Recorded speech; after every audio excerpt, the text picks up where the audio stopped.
Be bold. Be bold. Be heard. Be heard. Welcome to Every Story Matters with your host, Jessica Bell.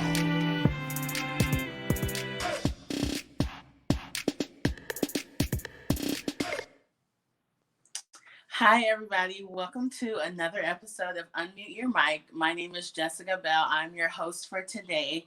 I have Stephanie Hazzard with me. She is a really good friend of mine, more like a sister, and I'm so excited for her to share her story. She has a dynamic story with a lot of parts, so I know we're going to have a great conversation. And Stephanie, if you could just introduce yourself, tell us a little bit about your background. Hey, everybody. Thank you so much, sis. First of all, if we cannot just give it up for my beautiful sister, Jessica, I'm so proud of you in this platform. I've seen your progression, and this is amazing. A little bit about myself. I'm Stephanie Hazzard. I am the mom of 3 beautiful children. I have a 16-year-old. Yep, I have a teenager. A 13-year-old. Yep, I have another one. And a 9-year-old daughter.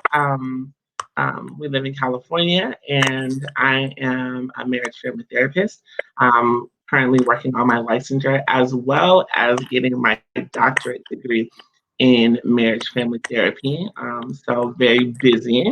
I love passionately, and I love people. I love I love having conversations like this. I'm really excited to jump in and see where we go with this.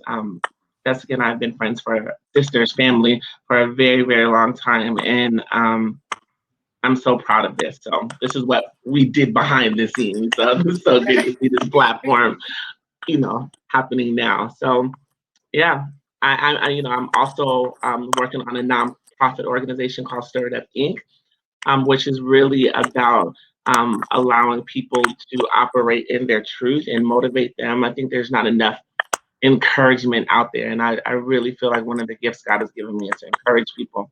But we can't encourage people when we're being fake, right? We can't encourage people when they're just living on the surface. And so I'm really about just going deep within someone and stirring up what's been kind of laid dormant, and really allowing that to come to the surface so that God can use all of it. That's really good. And so with the nonprofit, I know you kind of said like your heart and what you're passionate about, but as well as what you do in your day job, what kind of got you launched into that?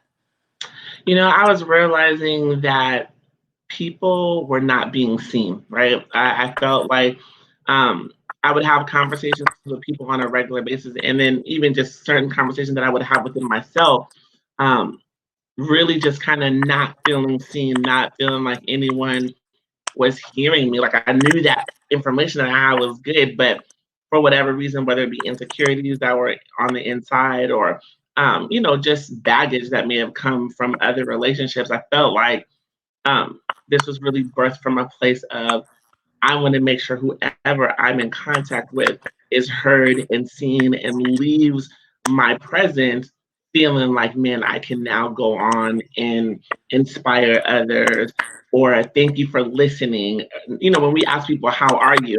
We're like, hey girl, how you doing? And you can be like, good, I'm good. And then you just kind of walk away, but you don't really realize that people their affect may have been flat. They weren't really looking at you. They gave you kind of like a surface answer. And so I really felt like this was birthed out of, hey, something else was in there that no one else was willing to sit long enough to ask you or spend time with you and see how you're doing. And so that's kind of how this organization started. And I get a lot of people that talk to me that just want to be seen and just want to be heard. And once they're heard, it kind of opens up another layer for them of, security and confidence, and that's what it's all about.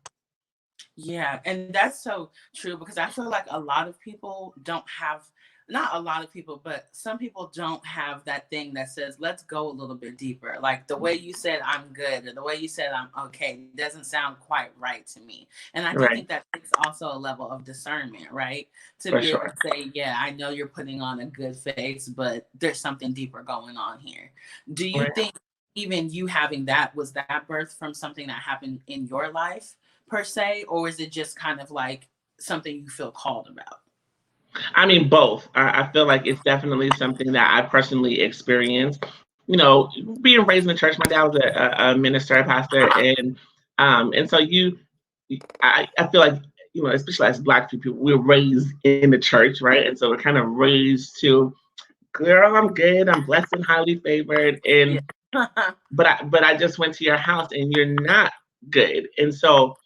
And I get it. Yes, you're right. Discernment is so important. We need to have discernment because people will pull from you, and you have to be discerning who you allow your energy to be pulled from. And not everybody deserves your energy, right? But I'm talking more from, you know, the God ordained opportunities when you see somebody or God allows your paths to cross with somebody and you're like, wait a minute, there's something in me that just jumped, like something on the inside of me just leapt, you know, and I need to be able to, we're supposed to be having a conversation.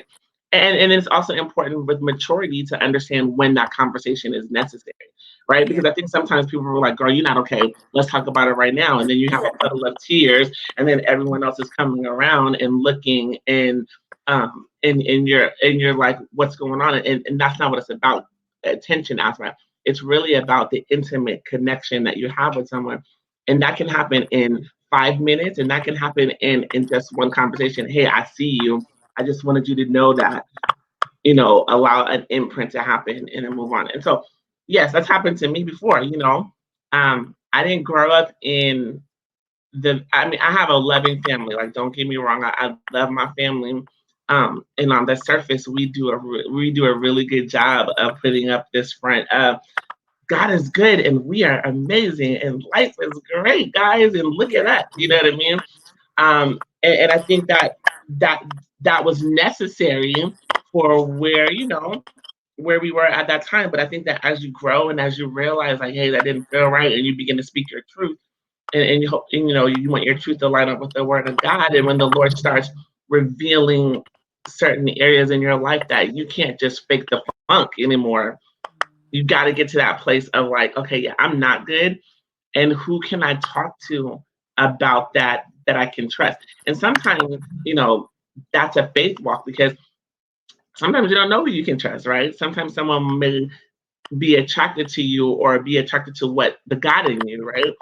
And they feel drawn to have conversations with you, but then you kind of are like, I don't know if I can trust them. And so there's been conversations that I've had with people. I mean, you know me, I'm not a surface conversation person. Like, That's you all. can tell, you can be like, hey girl, how you doing? I'm good. Okay, we're done. Like, I can't have these conversations with you. I'm gonna need to, and but granted, not everyone is designed to have those conversations, and so I respect that. But I think for me, I love relationship, and I feel like in order to be in relationship with someone, there needs to become a sense of transparency. Um, because I think with every relationship, I feel like is an opportunity to minister at some point. You know, in the Word of God, it talks about be disciples and make disciples, right? And so I feel like everybody that we come in contact with, we have an opportunity to make a disciple or be a disciple to, right? Um, and so I think that it's just important for us to get to a place where when we're asking someone how they're doing, or when God allows something in us to be gravitated or, you know, drawn to someone, really being, you know, quickly in our head like, Lord, should I continue with this? Is this what you want? Should I back up? You know, whatever, and being okay with whatever that looks like. Yeah, I love that. I think honestly, like, and that can save lives if we're being completely honest. And that might sound like a little deep, but it's true. So true. Because I know when you have moments where it's like I am struggling, I feel like I'm alone, and also the importance of us being able to hear. Hmm. Uh, hello. I Okay. can hear you. I Yeah. know me and you have had a conversation about that, where Mm. we, about knowing like the difference between our voice and God's voice, right? Right. And so, is there any moments you can think of personally in your story where you have kind of been at those crossroads where you're like, I think this is God, but I'm not sure, but I know I got to make a move, and just what that looked like in your life? I mean, how many, right? I think anytime you're walking with Right? the Lord, and especially if you have a desire to hear from Him, right? I remember, one of the gifts that God has given me is the prophetic, right? And so I think that sometimes, the Lord shows me certain things. I struggled with that for the longest time because I was like, okay, well, Lord, I feel like I'm saying this, right? I feel like that was me saying that. And then I have to go through like this process of like, okay, was that you or was that me? I think one of the things that the way the Lord deals with me is stop or don't do something is very clear to me, right? Like I can hear God when He's like, don't you do that. And there may be times when I'm like, okay, wait, are you sure you don't want me to do that? Like, even though like I heard Him say stop or don't go that way or whatever, I might question it, but I definitely hear it. And I'm very clear with don't move, don't go any further. I think sometimes when the go button is pushed, we're like, okay, God, am I going? Okay, when do you want me to stop? Like, as opposed to just being able to go until you hear God's next instruction, right?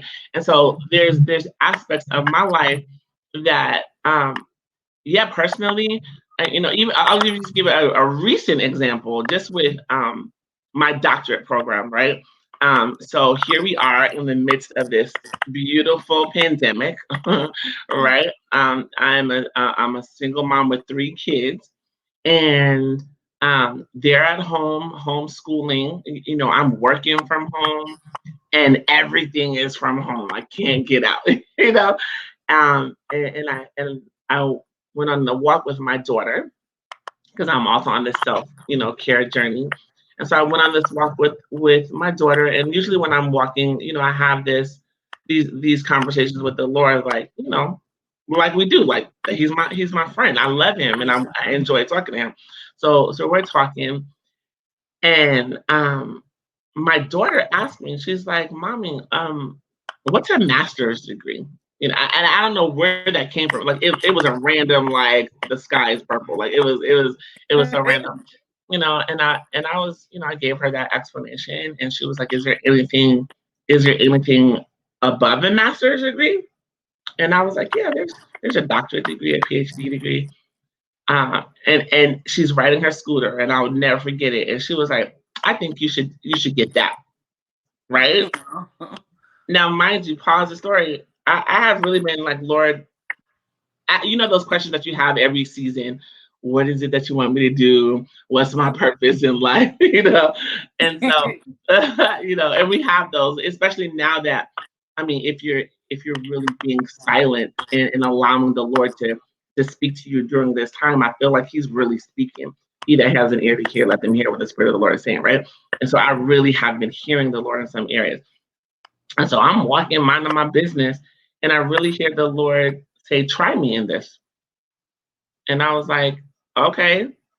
And so I went home after I walked, and I just literally, I'm gonna tell you how good God is. I literally put in best doctorate program for marriage and family therapists, right? I put that in the Google search. And a few options came up, but I was drawn to this one particular school. And I was reading like their, mission statement and reading all about it. And so what happened, this was at 11 o'clock at night by this time. And so I just sent a little email, they actually like your name, information, blah, blah, blah. Yeah. And then I went to sleep. I didn't think anything about it. I didn't have no rhema word where the Lord was coming down, you shall, Yeah. it wasn't like that. It was real simple. And so I woke up the next morning. I got a call from this guy named Dylan. I'll never forget him. Amazing dude. And he called me from the school. And literally, we just like we're doing right now, started having a conversation. Tell me a little bit about yourself. What is it that you're into? And when you begin to tell your story, right, your true story about where you are, God opens doors, right? And so it was literally like this, how we're talking right now. The man was like, okay, I need you to are you able to send me this? Now, mind you, we're in a pandemic. Nothing's open. Well, I happened, like, I literally opened one of my cabinets because I try to be organized with 3 kids, sometimes it works, sometimes it doesn't. But I felt like I was like, okay, I know where my transcripts are. I know where my diploma is. And I didn't have to, it literally was an opening cabinet. It was right there. I don't go in this cabinet. So making a long story short, I was able to get all the documents that I needed. I sent them in. And he was like, okay, well, I need you to fill this, like it's supposed to take a few days to fill out. Because it's like asking you questions upon questions. I did that in like 3 hours. I knocked it out because I literally like it was supposed to be.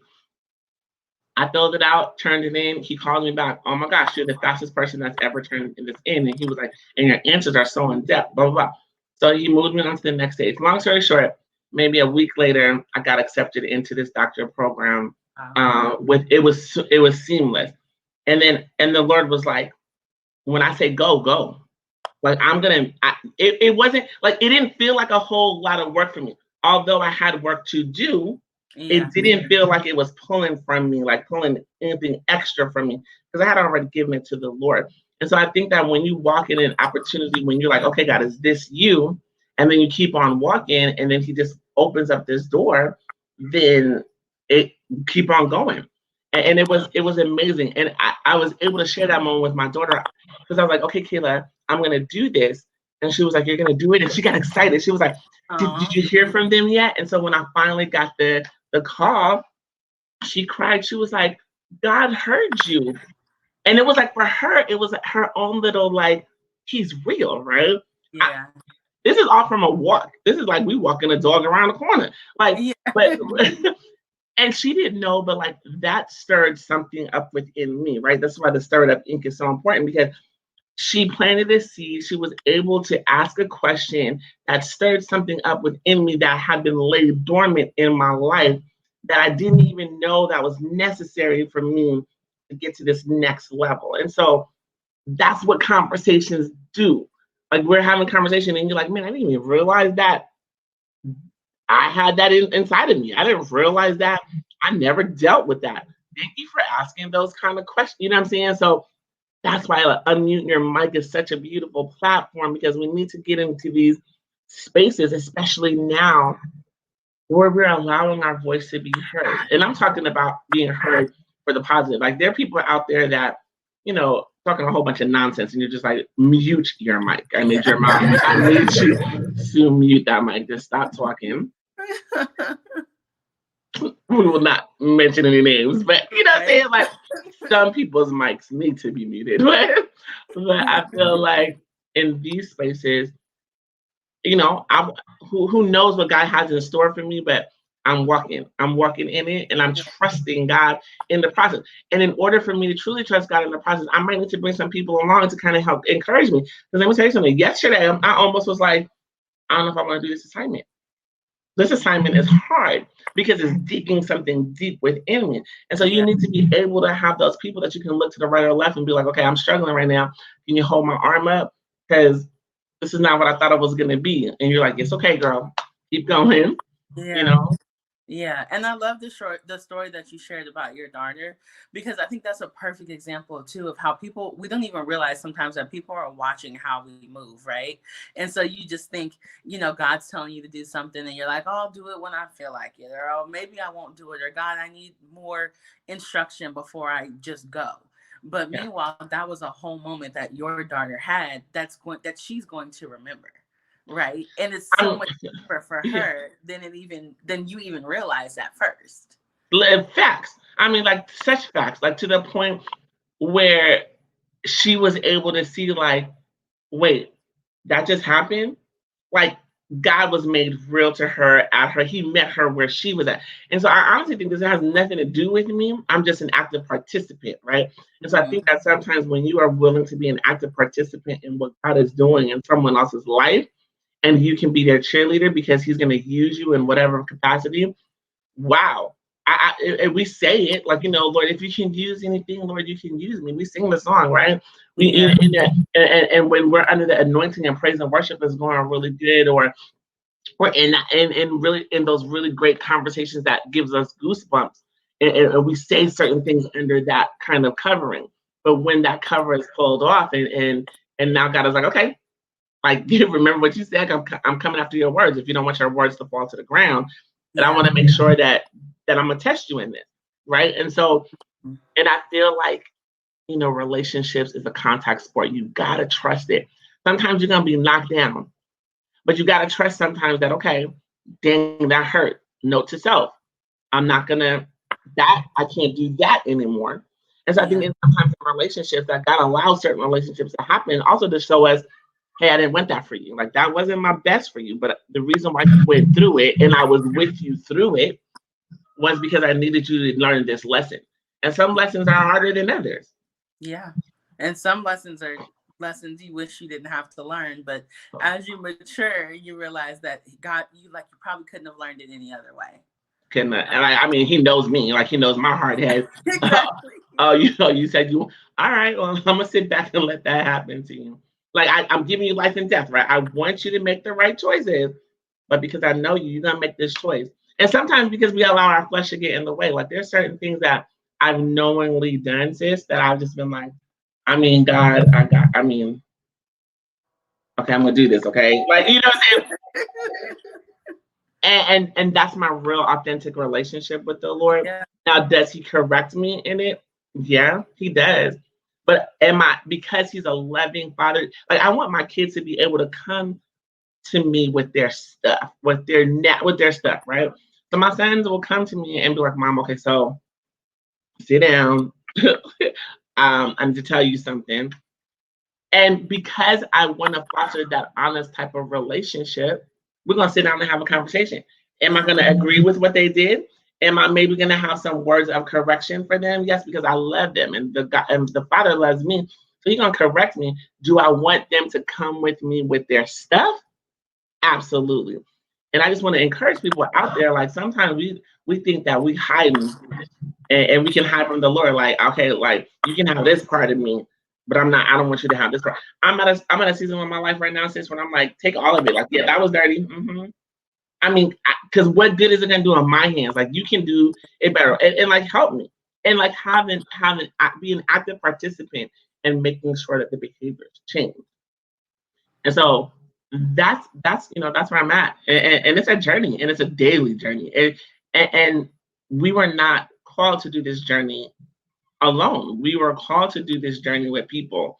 Like you said, you might ride or die chick. Like we gonna go through some stuff. Right. We can do some stuff. We can't tell nobody about, right? You know what I'm saying? Like no, right? No, like, but we go through it, and we know that we can lean on each other. Like, man, you were there for me on this. I know you're gonna be there for me on this. I know you're gonna be on there because there was a moment of trust. Something had to happen, and it wasn't surface that gave us the connection that we have right now. Yeah, that's true, and it's intentional. That's something that has to be intentional. Like you said, there has to be a moment that takes place, right? Where it's like, this is somebody I can trust. This is somebody who I can go to with my mess. And like you said, it's no point in hiding that, especially when we're having those conversations with God. Because he already knows the mess that's taking place. So he's like, what are you trying to look pretty for? Like, I see all of you, right? And I know you mentioned too also about having your two sons, right? So what is having Black boys like in today's society? I wanted to cover that specifically just because I know that I have a lot of people who are watching who are parents who have Black children. What are the conversations you kind of have to have with them, in what everything is looking like right now? Man. Okay, so this is the thing, I'm an honest parent. I try to parent out of honesty. And so from a very young age, I've kind of been, we've been having conversations. You're a Black boy. You got 2 strikes against you. And even to have those conversations, I struggled with them, right? Because being a believer, I don't want to speak death over my children. I want to speak life, right? But I also I want to speak truth. So to say like you're a male and you're Black male, that means that you have 2 strikes against you. Part of me was like, I don't even want to speak that forth. And that's my truth, right? But the also truth is you are those things. And I don't count that against you. However, this world that is not of this world, like the enemies and things that work out, they look at you as if you have two strikes against you. So let me help you navigate and what that's going to look like. And so it's been very, very difficult. I was watching something with Tyler Perry and Oprah Winfrey where she had 100 Black men on, and it was so powerful. Like I was in tears. But one of the things that Tyler Perry was saying, in regards to having a conversation with your son, he says, I don't want to have the conversation with my son. His son is way younger than my children, and Oprah was like, why? And he started tearing up. And this is what resonated to me, and this is why I kind of am on the opposite end of the spectrum of needing to have these conversations. He didn't want to have these conversations with his son because the innocence that our children are born with now has been taken away from them because we're having these conversations about unfortunate things that we didn't. My parents didn't have these conversations with me. It was a kind of like a unspoken. That's what it is, right? And so for me, it broke my heart to have these conversations. However, it would break my heart even more if I allow my baby to be out in these streets and not equipped. Yeah. And so we have conversations about, son, when you go to the store, make sure you take your hoodie off, or make sure you're looking people in their eye. Make sure you get a receipt. Why is that important? Timestamp. I need them to know, like, this was the last place that you were. But why am I having these conversations? I have white friends. They don't have these conversations with their kids. Yeah. What they do is say, if you're with a Black person, make sure you're doing this, that, and the other.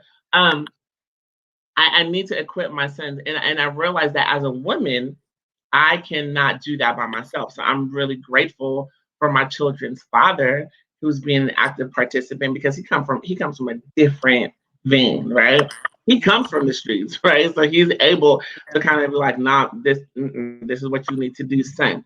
From a mom, as moms, we want to protect, right? As a mom, I want to make sure I'm protecting my sons and their emotions. Yeah. I don't want you to get hurt. That's unrealistic as a mom right now. I don't want you to get hurt. That is my desire, but I also don't want you to get hurt in the natural.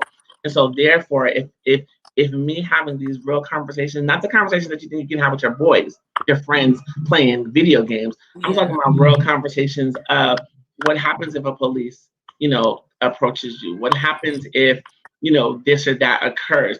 And then my sons are saying like, well, I didn't do anything. Yeah, neither did George Floyd, and we buried him. You understand what I'm saying? Neither did Breonna Taylor, and we buried her. And so this is what I don't know, and this is my truth. I don't know how parents are able to raise children without the Lord. And I'm gonna say that. I don't know if you are out there and you are raising your kids and you don't have Jesus Christ as your personal Lord and Savior, and you are not a praying parent. I'm just curious how that's possible. Yeah. Because there are times when I literally have to fall on my knees. And this is what it really comes down to. I have to be reminded they don't belong to me. I've dedicated my children to the Lord. And so whatever their path is, it's going to be. And I cannot dictate or control that. I might want to say, like, stay in the house. You can't do this. That's not realistic. I believe in Jesus Christ, and I believe that he cares about my children more than I care about them, which sometimes feels impossible, but it's possible, right? And so I have to trust that whatever their timeline here on this earth is, I just want to be in line with raising them up in the way that they should go, so that when they grow old, they will not depart from the things of the Lord. That's my mission. So whatever happens to you, as long as you know Jesus, I'm good. And that sounds kind of cold, right? And I don't mean it to be. But when you come to a peace within yourself, and you're at a place within yourself where you're like, okay, Lord, they don't belong to me. I just, I have to be okay with that. Yeah, and that's real. That honestly is real, because I feel like, especially me not being a parent, but just talking to other parents, working with youth, it's like a lot of parents are just like, I don't know completely what to say. Like, I don't, there's not like a cookie cutter conversation to have when there's so much going on in the world today. Yeah. And our time is almost up, and I feel like we could talk for like another 5 hours, which we could. Which we will, right?